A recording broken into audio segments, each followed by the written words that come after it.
18h sur TV Vendée. Bonjour et merci d'être avec nous pour ce journal du vendredi 24 novembre. Nous découvrirons le virage qu'a choisi de prendre Frédéric Bonenfant dans sa carrière. Après des années passées à travailler dans le bâtiment, il crée aujourd'hui des sculptures à partir de vélos recyclés. Nous assisterons ensuite à la pose de la première pierre des nouvelles halles de Chaland, un projet destiné à redynamiser le centre-ville. Enfin, le micro-festival de la microfolie de Saint-Jean-de-Mont. Les visiteurs sont invités à participer eux-mêmes à la création d'une œuvre. Après avoir travaillé 30 ans dans le bâtiment, à 50 ans, Frédéric Bonenfant a décidé de changer de braquet. Il s'est lancé dans la réalisation d'objets de décoration à partir de vélos destinés à la déchetterie. Une démarche originale qu'il propose en boutique, mais aussi sur les marchés de Noël. Cyril Guillet l'a rencontré dans son atelier. C'est ici que Frédéric Bonenfant stocke sa matière première, plus d'une centaine de vélos qu'il a récupérés pour leur donner une seconde vie. Je récupère aussi pas mal dans les magasins de vélos, toutes les parties, toutes les pièces qui partent à déchetterie. J'ai des pignons, des chaînes, des câbles, des roulements.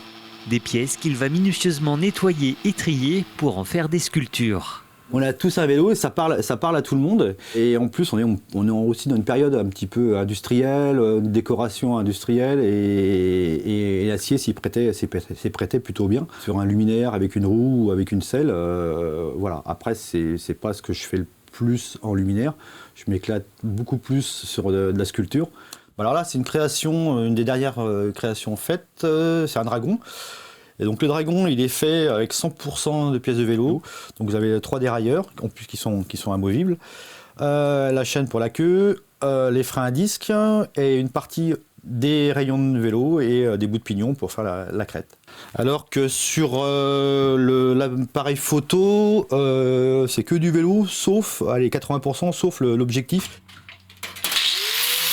Depuis quelques mois, il s'affaire dans son atelier pour faire du stock en prévision des marchés de Noël, qui, si tout se passe bien, reste un véritable temps fort en termes de vente. J'ai attaqué la production octobre-novembre pour les marchés de Noël. Je démarre ce week-end avec le marché de Noël de Vouvant. Une bonne manière d'acquérir de la visibilité, mais surtout de recueillir les avis du public. J'adore le contact, donc c'est hyper enrichissant au niveau de l'échange avec les clients, sachant que je suis aussi en boutique et là il n'y a pas ce contact avec le client. Et aussi je travaille un peu sur commande, je voudrais travailler un petit peu plus, ce qui me permettrait aussi de sortir un petit peu de mon confort et d'aller créer des choses que je ne pensais pas du tout, quoi. Si vous souhaitez découvrir le travail de Frédéric Bonenfant, il sera présent le samedi 25 et le dimanche 26 novembre à Vouvant sur le marché de Noël. Et continuons justement de parler de marché de Noël avec le grand retour des animations de Noël du département qui a choisi de garder une recette qui a fait ses preuves. Pour profiter de la féerie des fêtes de fin d'année, il faudra donc vous rendre comme l'an passé, les 2 premiers week-ends de décembre au château de Tiffauges et à l'abbaye de Maizet. Le week-end suivant au logis de la Chaboterie et à l'abbaye de Nieul-sur-Lotise. C'est dans cette dernière que se déroulera le 21e festival des voix de Noël. Dans chacun des lieux, en tout cas, la décoration sera soignée. On se renouvelle chaque année. Il y a vraiment, j'en profite pour remercier les équipes des sites qui s'ingénient à trouver quelque chose de nouveau chaque année pour surprendre. On s'appuie aussi sur des prestataires qui savent magnifier nos sites de façon incroyable. Et vraiment, ce qu'on vit, c'est ça, c'est l'immersion. Et puis l'effet waouh quand on rentre. L'ambiance typique de Noël des pays de l'Est à Tiffauges, l'ambiance orientale à la foire de Noël de Maizet. Et puis le logis de la Chaboterie qui s'habille pour faire découvrir Noël à tous les enfants. Et du 23 décembre au 7 janvier, ce sera au tour du Haras de la Vendée d'ouvrir ses portes au public avec des animations, sans oublier le spectacle équestre Rêve à la gare. Spectacle qu'il vous est vivement recommandé de réserver à l'avance. L'intégralité du programme de Noël est à retrouver sur internet à nosite.vendée.fr. Direction Chaland à présent pour la pose de la première pierre des futures halles du centre-ville. D'une superficie similaire aux halles actuelles et située juste à côté, on y trouvera essentiellement de l'alimentaire comme maintenant. boucher, poissonnier ou encore fruits et légumes, mais ce dans un cadre plus confortable. Les commerçants pourront d'ailleurs continuer leur activité le temps des travaux, puisque les anciens locaux ne seront détruits qu'après la mise en service et le déménagement dans les nouveaux. Fin de chantier prévue pour décembre 2024 et il va changer le visage du centre-ville. C'est évidemment un projet très important puisque on a quelques certitudes. Si on ne fait rien, le centre-ville sera en réelle difficulté. Donc, partant de ce préalable-là, on a l'intime conviction qu'il faut aujourd'hui qu'on accompagne notre commerce de centre-ville. Et cet accompagnement, c'est en créant de nouvelles halles qui apporteront donc de nouvelles prestations. Et là où sont les halles actuelles, nous allons ensuite recréer un espace de rencontre qu'on a baptisé le projet Place Aristide Briand. Et donc, c'est tout simplement avec comme objectif recréer une redynamisation du centre-ville. Parlons à présent des TND, les troubles du neurodéveloppement.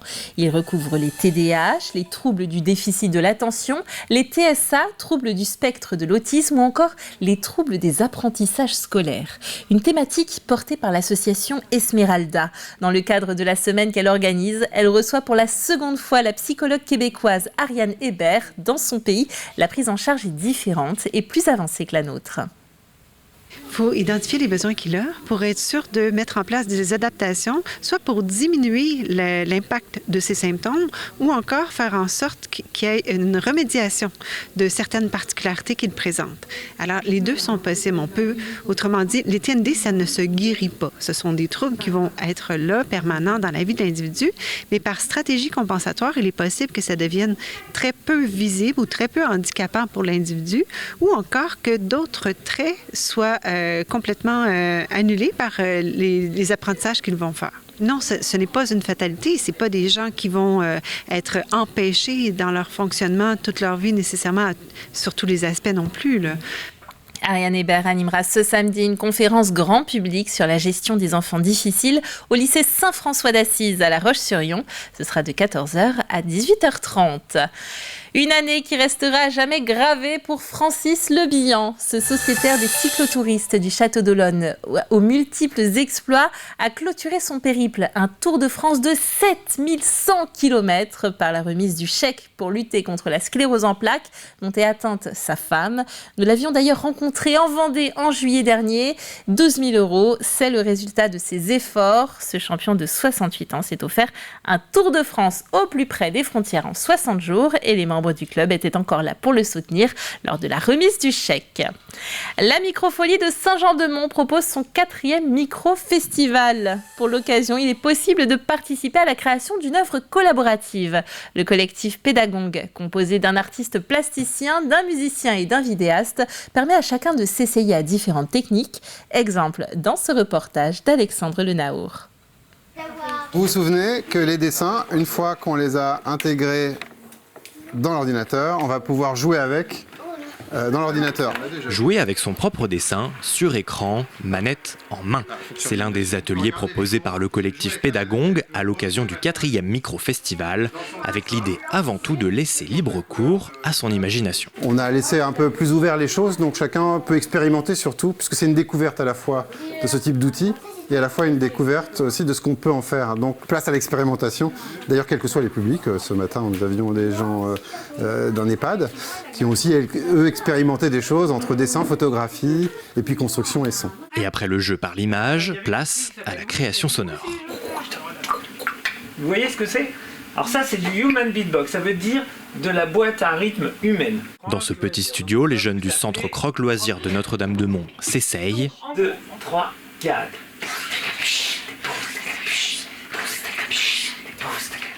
enregistrer toutes sortes de sons